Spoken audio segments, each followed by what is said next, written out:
Alrighty guys, this is Evan PC here, bringing you guys a special video today.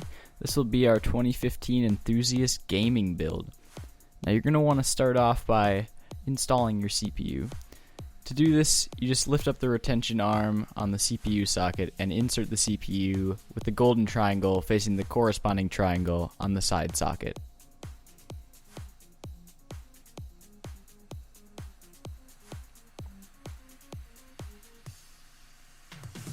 Then, press firmly down on the retention arm, springing it back under its locking holder. This may take some force, but don't worry, no damage will ensue. And next, you're going to want to install your RAM. To do this, you just need to press down on the tabs on the side and press firmly down on the RAM module, and the tabs will then close by themselves. This also may take some force, but don't worry about it.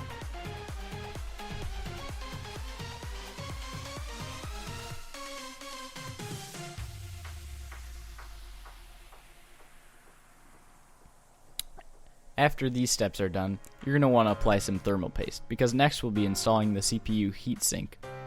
Now in this build, we decided to go with a liquid cooler to get that absolute amazing performance. That's why the thermal paste will be important. The thermal paste is used to transfer heat between the CPU and the water cooler. Next, you want to lower the water cooling block onto the CPU and hold it firmly in place while you screw in the bolts in a cross pattern.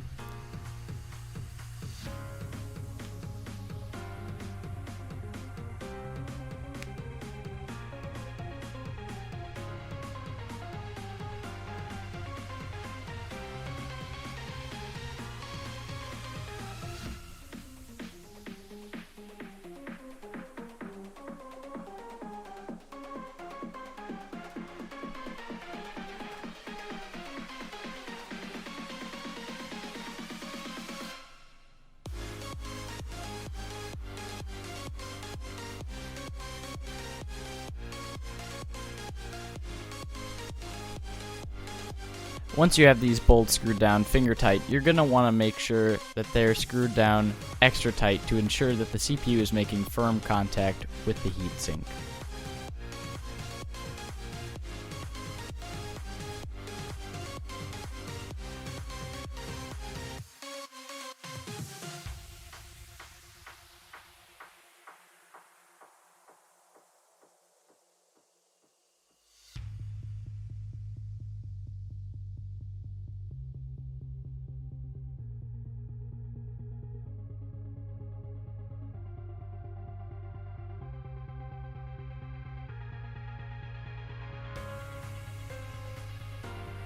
Next, you want to begin taking apart your case and prepping it for installation of all your components.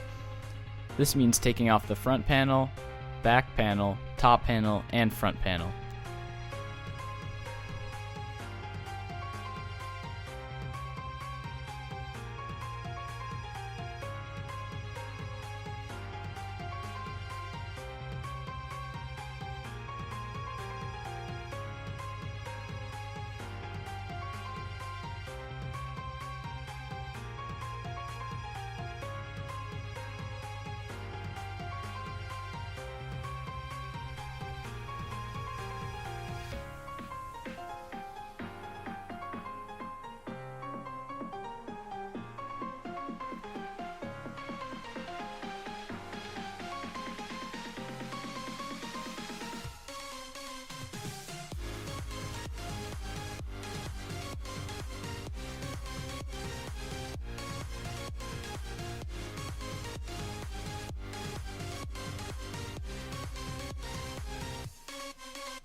Then once your I/O is snapped into place, you want to align the motherboard screw holes on the motherboard with the actual standoffs themselves.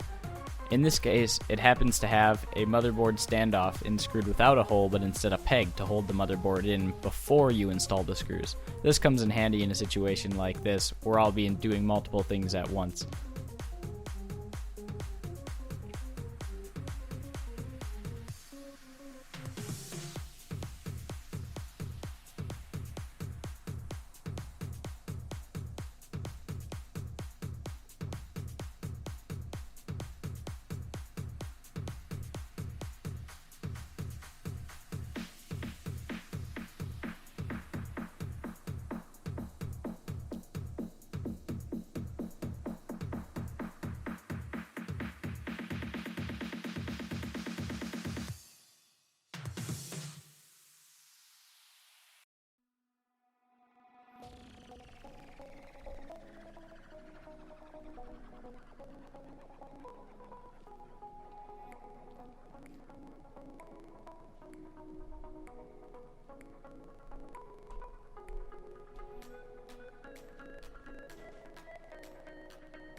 Now that everything's in place, you should start screwing down things like your radiator and motherboard with the screws provided.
Now, you're going to want to route your audio, USB, and front panel connectors through the appropriate holes.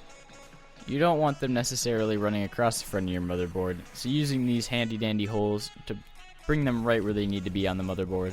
It comes very in handy in this case.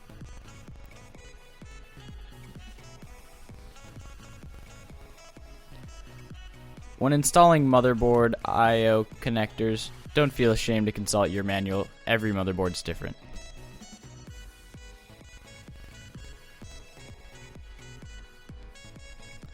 When installing your GPU, line up the PCI bracket to the corresponding PCI 16X slot on your motherboard.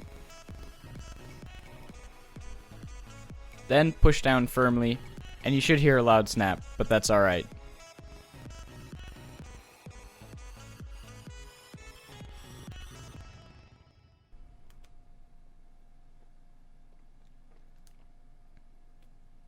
Next comes the installation of your power supply. You can just feed the cables into the case, and we'll deal with cable managing them later. But here's also the critical decision of whether you want your power supply to intake air from the bottom or from your case. Every case is different, so that's for you to decide. There's many different theories, but all of them have different conclusions, so it's up to you.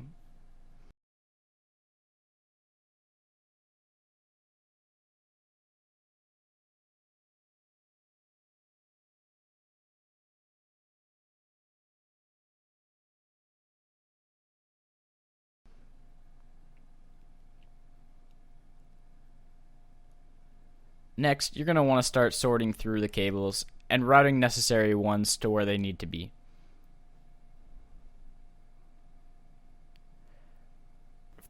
First, you can start by routing the PCI cables to the appropriate spots by the graphics card, followed by the 8-pin slot and 24-pin connector for your motherboard.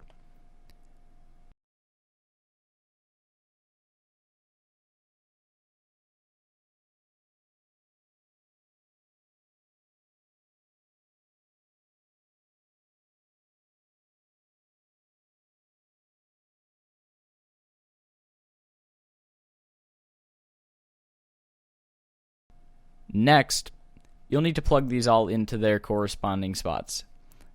In this case, the two corresponding PCI sockets on your GPU, the 24-pin socket on your motherboard, and the 8-pin socket on your motherboard as well.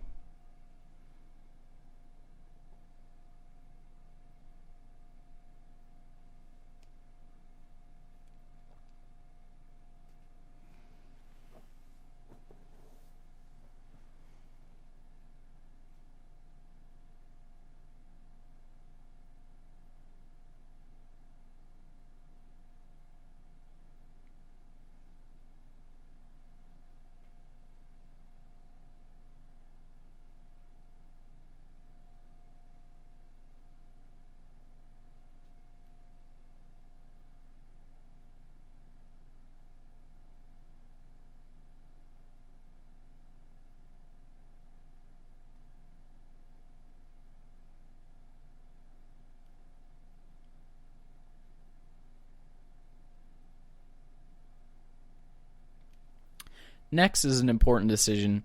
You're going to want to choose the storage right for you, but for me, I am using this as a gaming, editing, and just overall home PC. So for my extra storage and for videos and games, I chose a Western Digital Caviar Blue 1TB drive and two Western Digital 250 white Caviar drives. For my OS installation, I wanted a little bit more speedier storage, so I went with an SSD. You can mount these to their drive sleds and install them in the back with the attached screws. And for the SSD, you can slide it onto its sled in the front of the case to show off your beautiful looking SSD.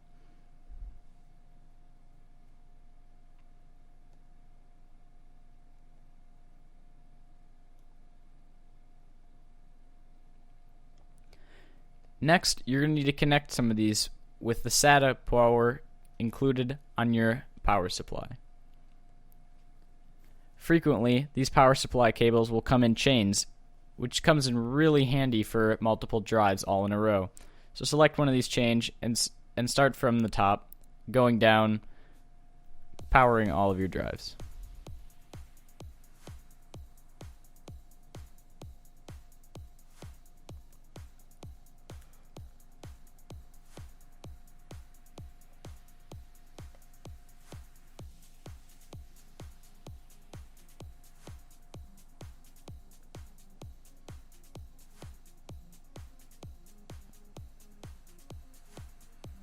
Now, we're going to need some power to run to that SSD in the front, so using adapters can really come in handy. This adapter is a Molex 4-pin to SATA power, and we're going to use this just so that it looks a little bit cleaner coming through to the front of the case.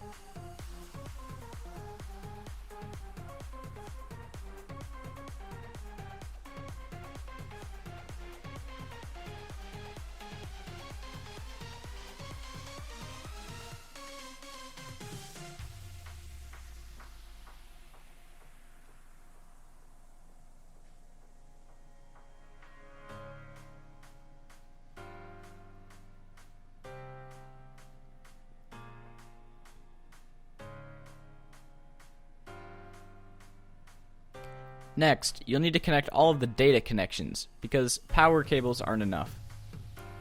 These connections will run to the SATA ports on your motherboard, so you'll want to direct them as necessary.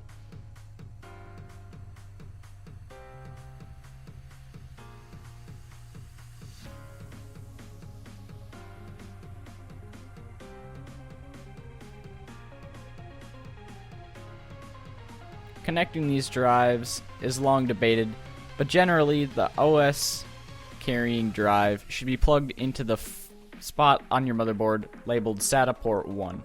All other drives, it really doesn't matter, but whatever your convenience may be, you can plug them in any way, and performance will not incredibly be affected.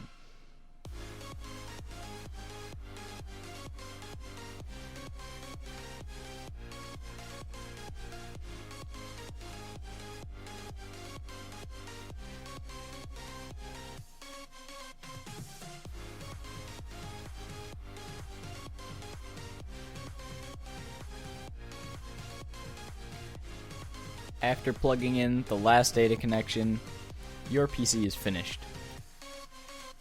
Now, I happen to already have an OS installed on this drive, but the Windows installation is pretty simple, and I'm sure that you could figure it out. But if you'd like me to do a video on installing Windows 7 or Windows 8.1, feel free to let me know in the comments.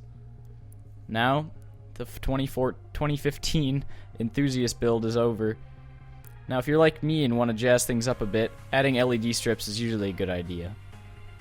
Thanks for watching. This is Evan PC, and I'll see you in the next one.